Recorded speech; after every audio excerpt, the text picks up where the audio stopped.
really think of this as a public speaking course, and we are very different than what a traditional public speaking course would be. Our focus is really not on communication day to day. There are elements of communication that come out, and debaters over time will become better at communicating, and they'll get better at communicating, very quickly on the spot based on the topic of discussion, as well as researching that. We focus a lot more on how kids think and how to develop how they think. And so critical thinking and creativity are the two primary areas that we're focusing on.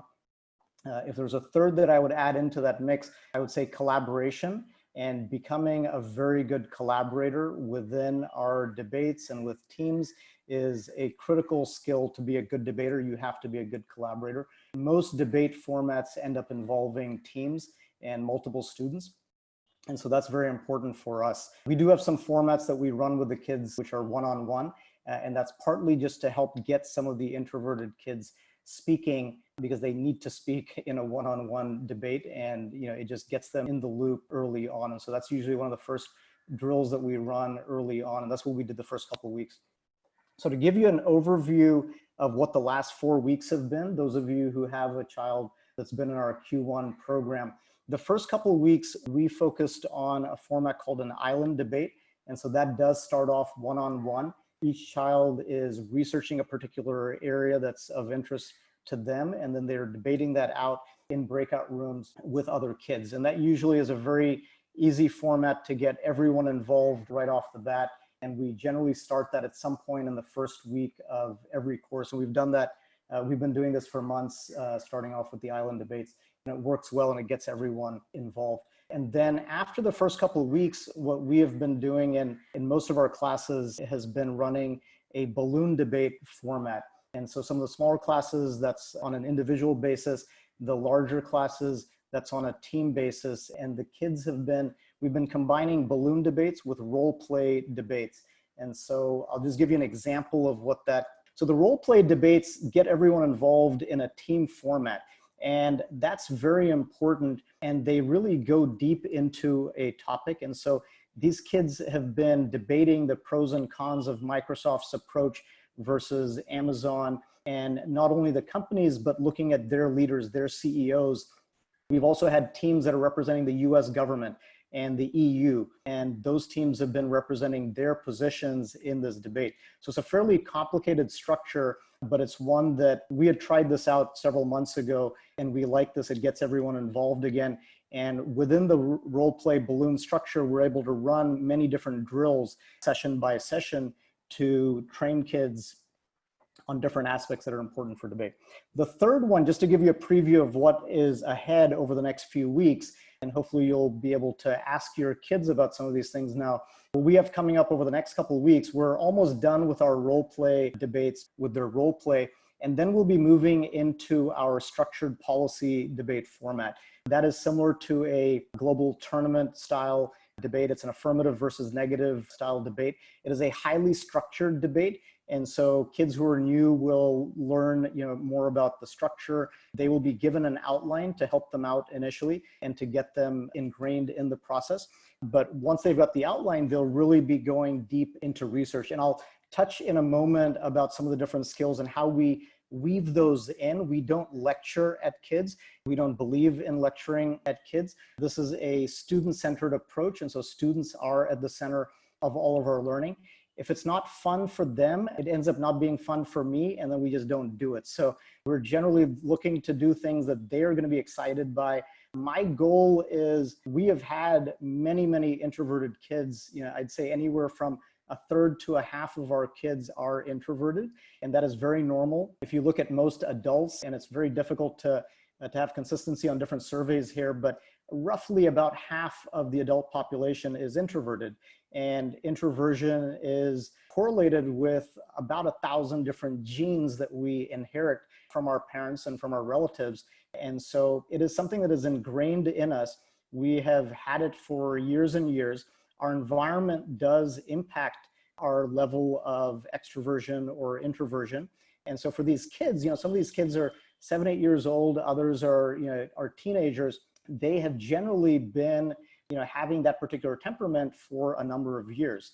And so It is not something that will change overnight. It isn't something that you will see a dramatic improvement within a couple of weeks. But we do see improvement over time. And generally, the more introverted the child is, it takes a little bit longer. And what we've seen is usually within a couple of months, you will start seeing a difference, and they will start seeing a difference. We can see it now in the surveys. So the surveys that we're seeing from kids who are now in their second course, those kids are opening up. And we see them in class as well. And we see them just opening up and getting more comfortable. And sometimes they just need to soak in that environment for a little while before they get comfortable speaking out and raising their hand. And they may have a thought, but they're a little nervous about speaking out in front of others. And they realize after a while that everyone ends up making mistakes, and it's okay, and that they generally have good points to make. So introverts end up sometimes becoming some of the best debaters. It's very common that that they do. But the other thing that we've seen, and I saw this when I was looking at the data last night versus 2 weeks ago, you can already see the goal. So this time we put in a self goal, something that they want to work on themselves over the next 2 to 3 weeks. And you'd be surprised at how many of the kids, it was pretty much all the introverted kids, their goal was around wanting to be able to now speak up a little bit more in class now that they're starting to get a little bit more comfort within that. So I'll touch on a few points of advice in a few minutes, but my biggest piece of advice here for parents with kids that are either a little introverted or shy or take a little while to open up is just give them the time. They will know when they are comfortable and when it's right. Think of debate not as something that is a quick fix. Think of it like a sport. Think of it like chess. Think of it as a game. Think of it as something that you can continue to improve on, and you will continue to improve on. And it takes a very long time to become very good.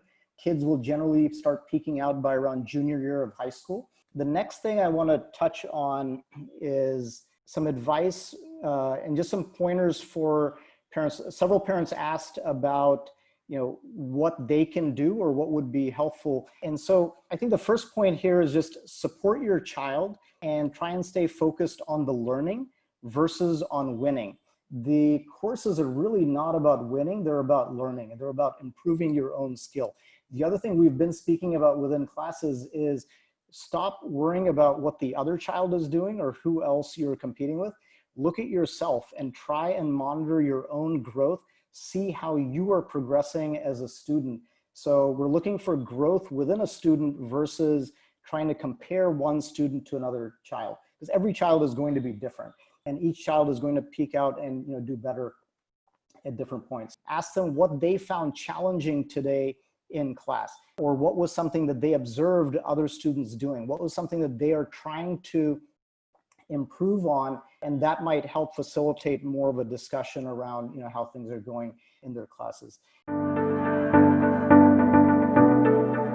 So the first question is kind of around the tournament that's coming up, the first tournament in December, and what support can children receive from that, from us. Adding on to that is also about different grade levels and which grades, so can a second grader participate in the tournament, or is it only for a certain grade above?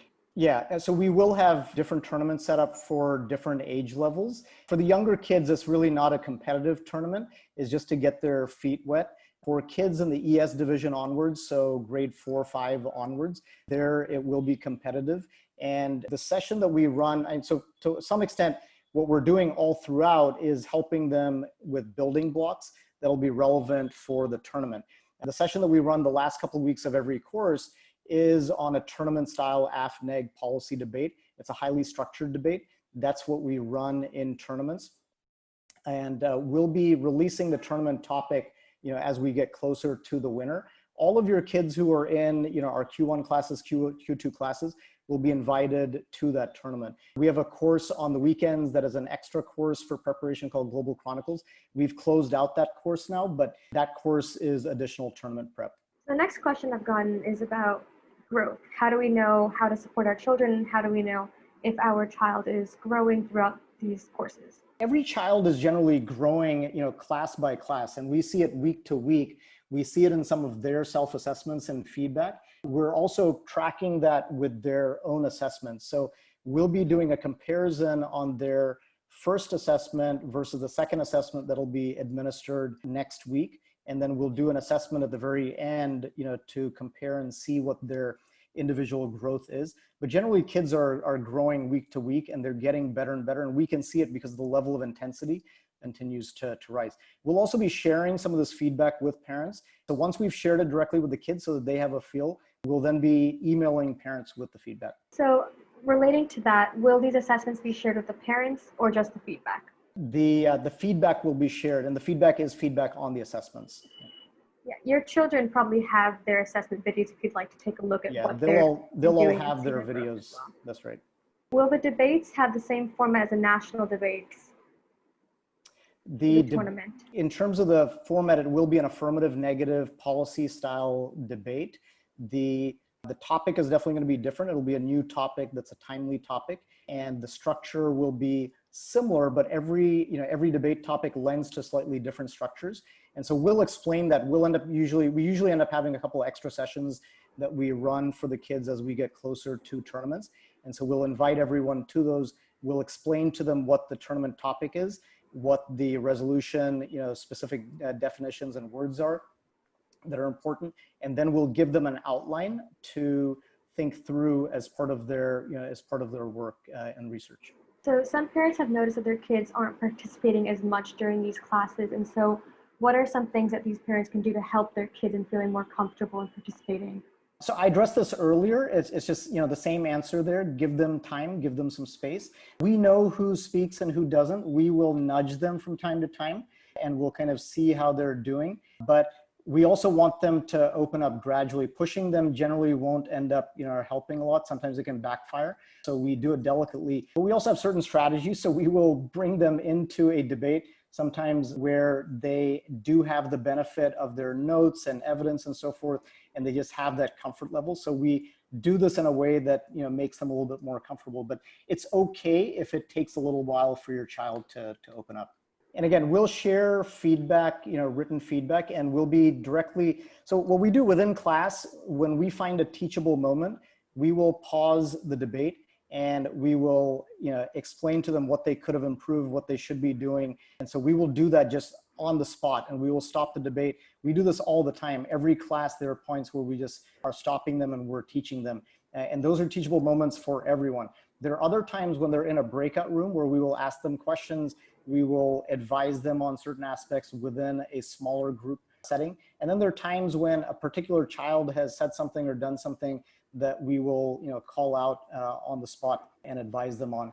But what I explained earlier in terms of sharing some of that feedback, there will be pulling your kids out individually and sharing some of that feedback with them, and they'll also receive a written feedback. So a general question about why are classes only on one larger topic? So why is there an entire class that for 7 weeks, 7, 8 weeks goes That's a really good, that's a really good question. So we like to go deep within a topic. So we like to take a topic area, and to us, these topics are not, are not narrow. These are very broad topics to us. And so we take one of these broad topics, and then we go deep into that topic, and we will spend the entire a couple of months on that topic, exploring different aspects of the topic, because we are not trying to just focus on content knowledge. If we keep changing the topics around too quickly, kids can't go deep in their debate skills. Then they're wasting too much time learning about new topics. Instead, we want them to get familiar with a topic and know all aspects of a topic and have different perspectives. And so environment is a good example of that, right? So in a topic like in the environment, we will look at the past. What were the issues in the past that led to current environmental issues? What are the current risks? Who are the current players, whether governments or businesses or consumers? And then we'll look at the future. What are the future implications? But each one of those may be structured as different debates as we explore different aspects of that. And so we will go deep in a topic, and that format works much better than shifting around topics too early. The other thing we've seen is we've gotten feedback from kids. So over several months, we've gotten data because we've asked kids this, and kids like to go deeper within a topic because it allows them to improve their debate skills. A question about whether parents should be helping with research or prep before a class. No, not really. Unless your child is really young and is having kind of computer skill issues, and usually even if they have that, we have a couple of assistants who help them out with, how do you do a Google search and things like that. We really want your child to be able to apply themselves and, and do the searches, because all these kids know how to search. At least anyone who's a slightly older kid knows how to do all the basic elements. What we're trying to see is, the same child, every child can do that search. What are they doing after they run the search? That's partly what our topic next week is going to be about, right? So you get millions of hits no matter what you type in. Now, how do you distinguish between those 10 hits that first come up or the next 10 after that? How do you use, certain cues once you start digging into certain articles to restart your search and do a better search? So that's all part of what we discuss in class. I think from your standpoint, if you can just nudge them to prepare a little bit before their class, that would be awesome. And that will just help them be more productive. The more they can prep ahead of time for their topic, the more confident they will be going into the class and participating. So some questions about future international tournaments and what does that look like? What do those opportunities look like? Yeah, so we're looking at that from what it looks like right now for the global tournaments. The expectation is that everything will be online for through the end of the school calendar year. So through the 2020-21 school year, the global tournaments expect to all run their events online. And so I'm in pretty regular touch with them, and this is the conversation I've had most recently with them. What we'll be doing is this year we have a point system in place. And so we track points for kids both within classes and in tournaments and kids who are in Global Chronicles. And we're going to have one tournament in the winter. We're going to have another spring tournament for kids who are in our Q3, Q4 classes. And then we'll be aggregating all of those points. The highest point totals are going to be the kids who will end up qualifying into nationals for India. And then beyond that, it's going to be the kids that we're seeing as the strongest kids. It'll be very difficult to get to the global level. Just a small handful of kids. They'll tend to be the older kids within each division will have the highest shot within that. And as each child grows up in terms of grade level, they'll have slightly better odds. So we'll have a much more detailed tournament session with the kids as we start approaching the winter tournament. But all of your kids and whoever's enrolled with us will all be eligible for that. So I'm going to clarify a couple things. Feedback will be sent to parents after the self-assessments are graded. After the assessments are graded, we will be sending feedback and we will be showing where this child has improved and what are some other areas for growth for each student. Second thing, even if your student, to participate in the tournament in December, the student needs to be in either a Q1 or Q2 course. You do not need to be part of the Global Chronicles course to be part of the tournament. That's just a tournament prep course that helps you prepare for the tournament. Can you register the students for weekly one-topic discussion through some form of online club with some annual registration charges? Without continuous practice, these skills will not be remembered. Yeah, and that's kind of what our courses are. Our Global Chronicles does meet once a week for 3 hours every Saturday. All of our normal core courses meet twice a week for an hour and a half each. We found that I really like this new format. It allows kids to have the ability to balance this within their normal academic curriculum. It also doesn't leave too much time between sessions because you want it fresh on their minds. And so if they've just covered it a day before or a couple days before, it's pretty fresh on their minds and they're able to get right back into it. So we don't have a lot of loss of learning that takes place and we can go deeper in each class versus just recovering material. I'll touch just for a moment because I mentioned this earlier, and I know there are, based on the poll, there are a bunch of younger kids, parents here. For them, my advice for them is just to encourage your kids to do a little bit of prep and research before they come into class. That is the number one thing that will help younger kids especially just be more confident. And they're a lot of fun. And we've actually been running somewhat similar topics with them also. I'll just share, those of you who want to stick around, I'll share from my notes from a couple of days ago what these kids did. So they were also in our global leadership class from 3 to 4:30 p.m. as the younger kids, first graders, second graders, third graders, a couple of fourth graders. And what they were doing is also looking at modern leaders, and they picked out their own leaders, and they would be leaders that most of you are all familiar with. And so they picked out names like Elon Musk, and they picked out, I'll just read out a few names. It's pretty interesting. So Sheryl Sandberg, from Facebook, Susan Wojcicki, Elon Musk, Tim Cook, Paul Allen, Mark Zuckerberg, Sergey Brin, Larry Page, Walt Disney, J.K. Rowling. These were the leaders that the 6th, 7th grade, year olds were selecting. And they were debating the leadership qualities. And they were researching not just about the leader, that's just biographical information, and that's not really relevant to our debate. They were researching the leadership qualities of these particular leaders. And then they were debating out which leaders, seem to have leadership qualities that are most relevant.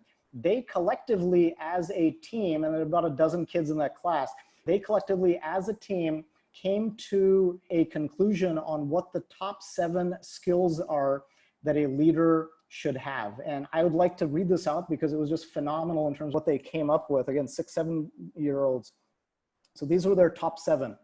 Hardworking, risk-taking, visionary, communication, creativity, persistence. And they had a discussion around the definition of persistence, which was a lot of fun that we had. Courageous, collaboration. Those were their top 7. They actually force ranked them, after some amount of discussion on which ones they thought were, even of the most importance, within those 7. So kids are very smart. Kids have the ability to think far beyond, where they're at in terms of age or grade level. And that's what we're trying to get out of them, is we want them to think. We're hoping to make them better thinkers. That is my primary goal. As a side benefit, yeah, they'll become better communicators.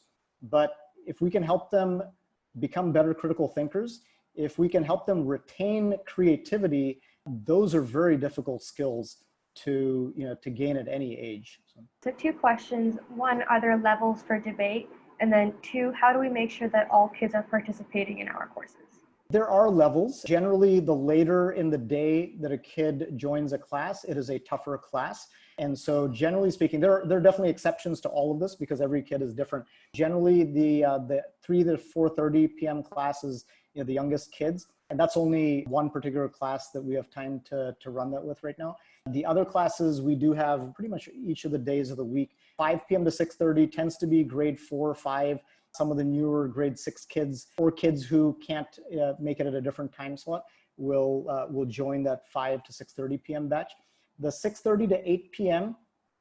tends to be our middle school kids, so grade 6 to grade 8 primarily in that class. There are a few high school kids that aren't able to make the later batch, and I don't think it ends up mattering too much because we have a couple of 5th graders who can debate with any 10th grader who's a new debater. So they will get a pretty competitive learning experience in that, in those classes. And then the later class, the 8 o'clock to 9:30, most of those kids are high school kids. There are a couple of, there are few experienced. We don't take any inexperienced, generally kids from middle school into that batch, but we have taken a few that are experienced or have taken a bunch of courses with us in the past. So that's generally how it works. And so the later the class, the more intense it is. And you can see the difference. We take the same topic, and the older kids will almost always take longer to finish their debates. And they always run behind in terms of our schedule because they're just going that much deeper and is that much more competitive.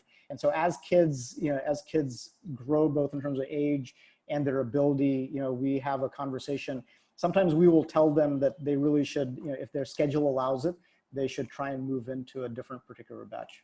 So again, it's our making sure. So one of the things, again, you can ask your kids to do. Sometimes we will actually contact parents if we see kids not starting their videos or their cameras.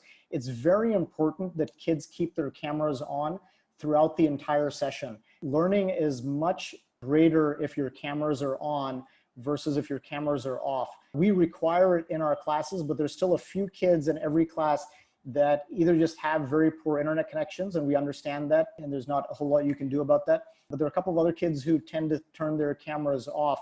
And that's very tough because we're constantly monitoring all the kids. We're reading their body language in terms of what they're learning, what they're not.